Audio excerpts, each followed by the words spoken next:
راغبا في كل علم نافع. ينمو العلم ويتقدم بتقنياته ومجالاته، ومعه نطور أدواتنا في تقديم العلم الشرعي. أكاديمية زاد، زاد أكاديمية ينبوعها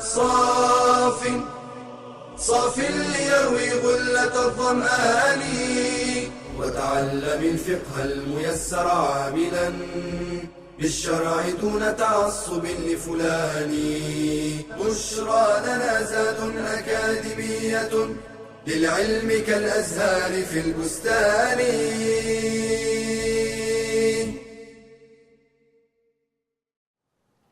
بسم الله الرحمن الرحيم. الحمد لله والصلاة والسلام على رسول الله وآله وصحبه ومن اهتدى بهداه.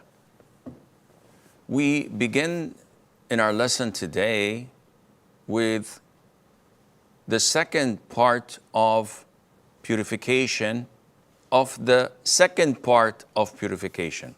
And this is not a puzzle. In the beginning, we defined purification to be إزالة الخبث ورفع الحدث, removing of the impurity and uplifting the ritual impurity. The ritual impurity is divided into two types. Minor, which is done by uplifting it through wudu or tayammum. And the second part is by lifting the major ritual impurity by ghusl, what we'll talk about, or by tayammum as well. And we will come to discuss this later on, inshallah. So what is the definition of ghusl? Ghusl linguistically means to pour water over the body while rubbing it and ensuring that it reaches there. But legislatively is to pour water all over your body with the intention is important, with the intention of uplifting the major ritual impurity, while including rinsing your nose and your mouth as well. And this is a difference of opinion among scholars. Now, what are the reasons we should perform ghusl for? There are mandatory, obligatory reasons, and there are recommended reasons. Among the obligatory, mandatory reasons is when a person becomes in the state of janaba. And this is due to ejaculation of semen, whether a person is awake or asleep. So whenever semen is emitted, and the emission of semen must be in the form of ejaculation, in the gushing form, not due to an illness where it comes without gushing. No, this does not require ghusl. If it comes out in a gushing form, and usually accompanied, if a person is awake and conscious, accompanied by a feeling of sensation and pleasure. So if this happens, then the person becomes in the state of sexual impurity or major ritual impurity.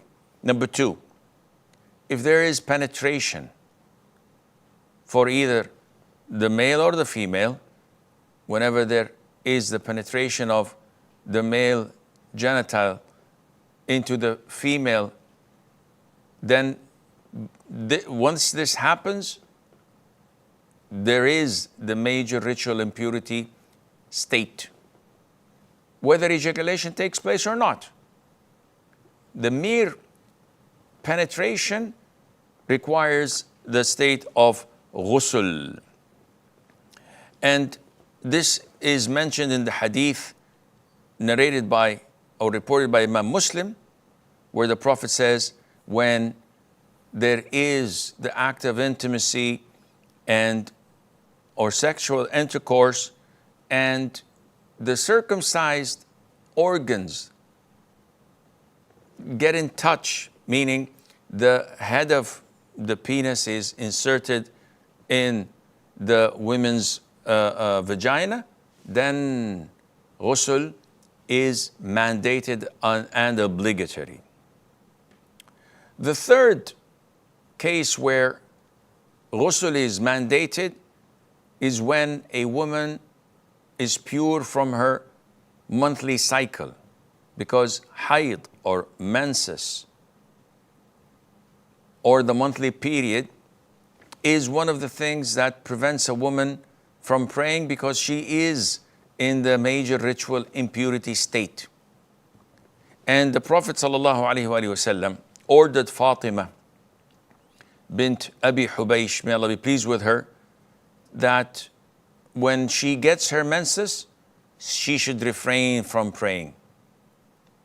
And the Prophet ﷺ ordered Habiba, may Allah be pleased with her, to have ghusl, meaning after she is pure from her menses. And Allah mentioned this in the Quran when He says, and do not approach them, until they are pure, meaning when they're in the state of menstruation, do not approach them until they're pure. Once and when they have purified themselves, not once they're pure, meaning the stoppage of the bleeding is not sufficient. Once they purified themselves, then come to them, meaning once they have ghusl.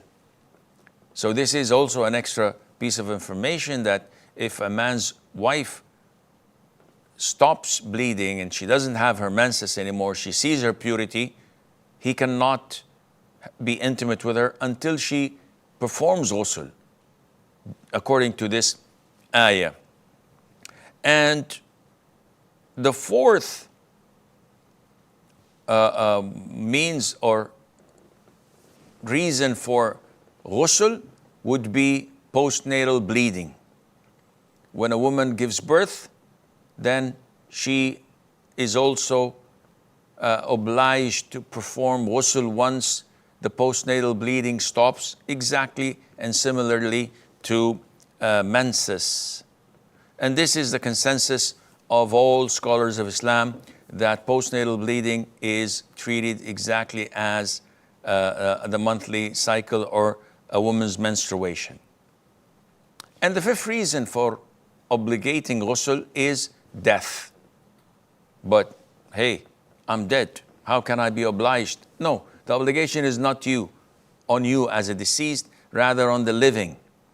If they end up with a Muslim dead in their hand, or between their hands or in front of them, then they're obliged to wash him and give him ghusl, as per the hadith of Atiyah, when one of the Prophet's daughters died, the Prophet ordered the women to wash her 3, 5 or more times, and he explained to them how that should be done.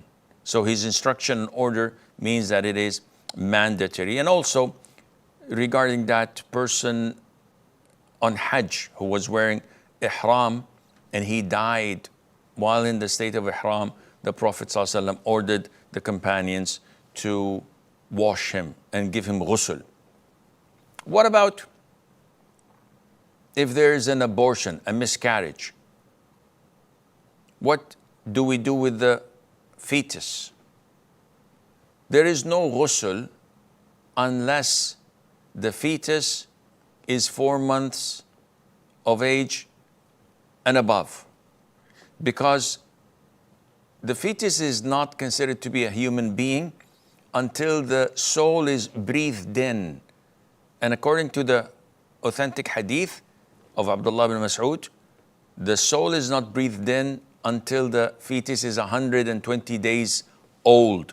So if this happens, then yes, we wash the miscarriage and treat it as a human being. The recommended forms of ghusl: one, when a person reverts to Islam. as per the hadith of Qais ibn Asim and Thumam ibn Athal, may Allah be pleased with them.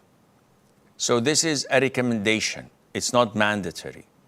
Number two, after washing a corpse of a Muslim, and this is also a recommendation, not mandatory. So if I were to wash and prepare a dead Muslim, after washing him, it's recommended that I take a ghusl myself. Thirdly, someone who wakes up after losing consciousness, after fainting. And there's a hadith that some scholars believe that supports this, though it's arguably doubted. Why? The hadith stated that the Prophet ﷺ at the end of his life, in one incident, fainted a number of times. Every time he woke up, he used to ask them to help him to have a ghusl. And he did this a number of times, and he performed ghusl. But it is argued that he did this to refresh, not to perform the ghusl that we know in Sharia. But again, this is the doing of the Prophet ﷺ, and scholars do have the right to stem this ruling from it. Likewise, those who lose consciousness can also perform ghusl if a person was temporarily in the state of insanity. So if a person lost his mind, he became insane for a period of time, then regained his sanity, then it is recommended for him to perform a ghusl. How to perform ghusl? There are two ways. One way is the sufficient way. And this way is simply to cover your whole body with water and rinse your mouth and nose. No need to follow any particular order. So if you stand under the shower and you thoroughly wash your head and hair and ensure that the water reaches every part of your body, you rinse your mouth and nose, that's it. If you dip yourself in the water, in the river or in the ocean and come out doing the same thing, rinsing your mouth and nose, that's it.